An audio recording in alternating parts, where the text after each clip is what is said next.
ଫରମାନ ଖାଁ ମୋନାଲିସାକୁ ଏୟାରପୋର୍ଟରୁ ନେଇ କେରଳରେ ଯାଇ ପହଞ୍ଚିଥିଲା। କେରଳର ଗୋଟେ ହିନ୍ଦୁ ମନ୍ଦିରରେ ହିନ୍ଦୁ ରୀତିରେ ଆଉ ସିପିଆଇଏମ୍ର ମନ୍ତ୍ରୀଙ୍କର ତତ୍ତ୍ୱାବଧାନରେ ପୋଲିସ ସୁରକ୍ଷା ଭିତରେ ସେ ତାକୁ ବିବାହ କରିଥିଲା। ଆଉ ମୋନାଲିସାକୁ ସେଇଭଳି ଭାବରେ ସେ ଟ୍ରେନିଂ ଦେଇଥିଲା ଯେ ମୋନାଲିସା ନିଜକୁ ଭୁଲ ବୋଲି ସ୍ୱୀକାର କରିଥିଲା। ସେ କହିଥିଲା ଫରମାନ ଖାଁ ଚାହାନ୍ତିନି, ମୁଁ କିନ୍ତୁ ତାଙ୍କୁ ବାଧ୍ୟ ହୋଇ ବିବାହ କରୁଛି, ସେ ମୋ ଇଚ୍ଛାକୁ ସମ୍ମାନ ଦେଉଛନ୍ତି ଏବଂ ନିଜ ପିତା କାଳେ ତା ବିରୁଦ୍ଧରେ କେସ୍ କରିବେ, ତେଣୁ ସେ ନିଜ ତରଫରୁ ତା ବାପାଙ୍କ ନାଁରେ କେସ୍ ଦେଇଥିଲା।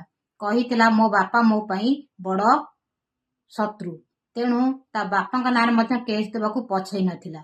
ଯୋଉ ବାପା ମାଳି ବିକି 20ରୁ 25 ବର୍ଷ ବଡ଼ କଲେ, 6 ମାସର ସମ୍ପର୍କ ତା ପାଇଁ ବଡ଼ ହେଲା, ତା ବାପା ମା ତା ପାଇଁ ବଡ଼ ହେଲେନି। ଆମ ଦେଶରେ ଏବେ ଲଭ୍ ଜିହାଦି ପ୍ରଥା ଧୀରେ ଧୀରେ ଭାରତକୁ ଗ୍ରାସ କରିବାକୁ ବସିଲାଣି।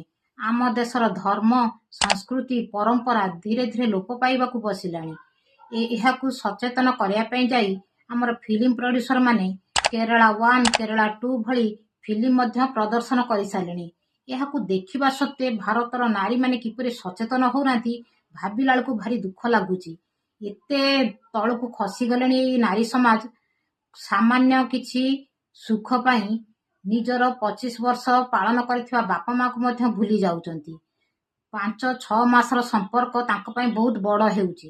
ତେଣୁ ଛୋଟ ଛୋଟ କଥାରେ ସେ ଏତେ ଫସି ଯାଉଛନ୍ତି ଯେ ସେ ବାପା ମାଙ୍କୁ ନ ଜଣାଇ ମଧ୍ୟ ସେମାନଙ୍କୁ ବିବାହ କରୁଛନ୍ତି। ଏଇ ଜିହାଦୀ ମାନେ ଆମର ଧର୍ମକୁ ଚ୍ୟାଲେଞ୍ଜ କରୁଛନ୍ତି। ତେଣୁ ସେ ଆମର ଏଇ ନିରୀହ ମହିଳାମାନଙ୍କୁ କବଳିତ କରି ସେମାନଙ୍କୁ ବିଭିନ୍ନ ଆଳରେ ଫସେଇ ତାଙ୍କୁ ବିବାହ କରୁଛନ୍ତି। କିନ୍ତୁ ଆମ ଭାରତୀୟ ମହିଳାମାନେ ଏହା ପରେ ବି ସଚେତନ ହଉନାହାନ୍ତି। ପରବର୍ତ୍ତୀ ଘଟଣା କ'ଣ ହବ ସମୟ କହିବ।